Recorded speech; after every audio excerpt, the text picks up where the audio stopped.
జగిత్యాల జిల్లా రాయకల్ మండలం మైతాపూర్ గ్రామంలో ఆందోళనకు దిగారు రైతులు. వరి ధాన్యం కొనుగోలు చేయాలంటూ రోడ్డుపై బైఠాయించారు. ఐకేపీ సెంటర్లో ధాన్యం పోసి 25 రోజులు గడుస్తున్నా కొనుగోలు చేయడం లేదని తెలిపారు. అకాల వర్షాలకు ధాన్యం తడిసిపోతుందని ఆవేదన వ్యక్తం చేశారు. ఇప్పటికే కొంత నష్టపోయామని, నష్టం మరింత పెరగక ముందే కొనుగోలు పూర్తి చేయాలని డిమాండ్ చేశారు రైతులు.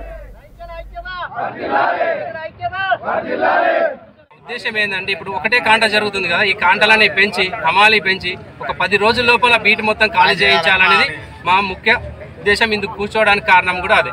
10 రోజుల లోపల మాకు బీటి ఖాళీ కావాలి. 120 కుప్పలు జోకి ఖాళీ చేయాల్సిన బాధ్యత సొసైటీ నుంచి ఉంది. కాంట అనేది చాలా 25 రోజులు అవుతుంది. ఇప్పటికి 25 రోజుల నుంచి కేవలం 50-55 కూట్లు మాత్రమే ఖాళీనాయి.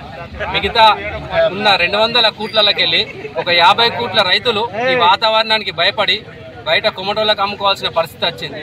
ఈ మిగతా ఉన్న 120-130 కూట్లల్లో ఇప్పటికీ నెల రోజులలో 50 కుప్పలు జోకిరు. ఒక 150 కుప్పలకి 50 కుప్పలు పోయినాయి. ఇంకా 120 కుప్పలు ఉన్నాయి.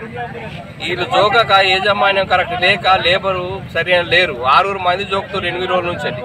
6 మందికి 10 కుప్పలు ఒడిచినాయి. 8 రోజుల నుంచి వెళ్ళి 10 కుప్పలు ఒడిచినాయి జోకుతే.